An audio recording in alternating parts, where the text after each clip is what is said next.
movie time with John DeSando and his friends online. So everything is gonna be just fine. From the top down to the bottom. He's gonna let you know if you should stay home or if you should go. Might even yell if it's a spectacle. From San Francisco to Long Island. 'Cause nothing's better than a motion video. It's Movie Time. It's produced by John DeSando. Listen to shows and read reviews online at WCBE.org. I'm John DeSando. And I'm G Kline. And this is It's Movie Time. And boy, let me tell you, Ken, somewhere between 2001, Star Wars, throwing a little Blade Runner in between, and who knows what else, is this new sci-fi called The Creator. Oh, what a movie. Now, this is a movie that's been on my radar for a while because this movie was originally intended to be a Star Wars sequel for Disney. And then things changed, and I think probably changed for the better. I think this movie is a lot better not being a Star Wars movie than it might have been otherwise. But John, I would say this is one of the most, if not the most ambitious movie you and I have ever reviewed. Well, you know, you may be right, because on your recommendation I went and I immediately knew that I was going to like it. I was hoping for a minute that Oscar Isaac was going to be in it, but no. But actually it was John David Washington. John David Washington. And I'm warming up. He's still not got me completely. He has the inherited charm, but you know, I'm just waiting. He doesn't give a lot, I think. He doesn't have his father's range, I would say that. No. That's for sure. He doesn't bring to this role what someone like Tom Cruise or Martin Sheen might have brought to this role. He doesn't have that depth. But this movie carries itself along at such a fast pace that I think any flaws that he brings to it are easily lost in the spectacle of the movie. And you know, when you think about it as an actor, he's a good fit because he needs to be warm and approachable for the young child, who turns out to be a central figure in the fight between humans and AI.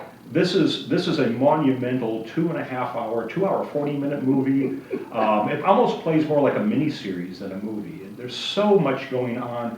It deals with themes of religion and what is and what is not sentient.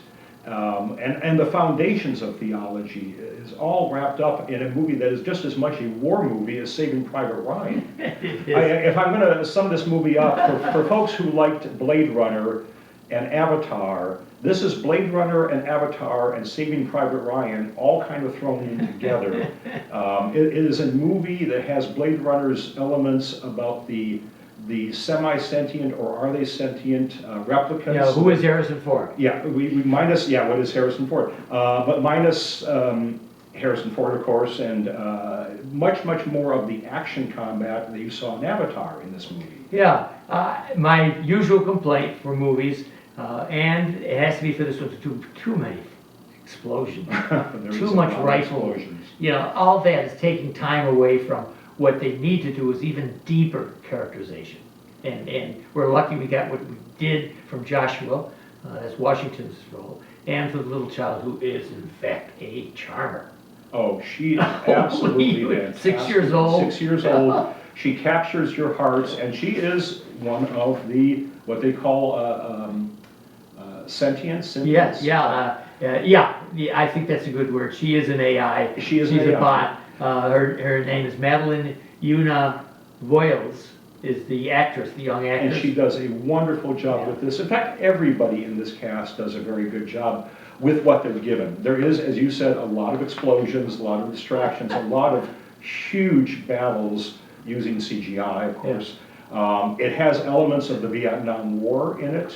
In fact, the director even says that he went back to Vietnam War films for inspiration. And Apocalypse Now. Apocalypse Now is a big one. I mean, going up that river for Kurtz. Yeah. You know, we were all on the search. There are parts of this that made me think that these people were prescient, because they must have been working on this movie for 2 or 3 years prior to now our fixation with artificial intelligence. And this film certainly must have had a start before this. And Yes. It's kind of out of sync right now because we are living in an age that's becoming more and more wary of AI Well, every that's, day. yeah. Whereas this movie's topic, this movie's theme, is that AI is misunderstood, and AI should be treated as a legitimate class of a species. And you have to appreciate the fact that it's New Asia, where they work in harmony, where the humans and the droids work in harmony. The New Asia slam right in our Western faces. Yes. So let's backstop the step a little bit and tell the audience Yes, what sir. this movie is about. Go ahead. So the movie is about a time in the year is 2065. AI rose to the point where it was almost identical to human beings. It was very hard to tell the difference between a human being. Except you looked at their heads. Except you looked at their heads and they had this hole in their heads, which helps the audience know who is an AI and who's It goes right through the ears. It goes right through, there's just a big hole in the side of their heads. But they coexisted. Then there was a terrorist attack on Los Angeles where AI blew up a nuclear weapon, killing 1 million people, and AI was then banned in the West. Yes. But AI was still allowed to prosper and flourish in Southeast Asia, where they became an important part of society. But the West, mostly the American military, has taken upon themselves to try to wipe out the AI in Southeast Asia, even though they're allowed. It's a visually impressive film, and I think that their starship or their The USS Nomad, which Right. is a Death Star-like ship that flies over Southeast Asia, dropping missiles on AI. and looking, it has a scanner like a Xerox machine. It has a targeting scanner that beams down by laser onto the surface of the ground, so Right. you know when it's overhead, you know when it's about to nuke you. But it's so interesting to see that here is the U.S. Army projecting its influence where it's not wanted in Southeast Asia, and trying to wipe out this species that's living completely benevolently with the people of Southeast Asia, and they really have coexisted now for many years. Yeah. And then it sets up that if you're a fan of the U.S. military, you will not enjoy this movie as much because the U.S. military is the bad guys in this movie. And if you love Allison Janney, you're not going to love her. What a interesting break! She plays a colonel. She plays a very badass colonel. She plays a very nasty colonel who is very much not afraid to do the wrong thing. I think it's a terrific role. It's a great role for her. It's definitely breaking her out of her normal comfort zone. And you know, you're introducing a topic that I find so fascinating in this movie. The U.S. is not really the good guy. They're not the good guys at all. And I think that's a new take. It is, yeah. I mean, they're not real bad. Yeah. They're defending us, but they are going a little bit Well, too but vigorously. the movie steps into a trope that I'm not always crazy about of let's base this movie on a faulty premise and then spend the movie debunking that premise. And a lot of movies go down that road. I'm not impressed by this approach. This is another one, but it plays a minor sort of backstory. You kind of know what the big reveal long before it happens. Yeah.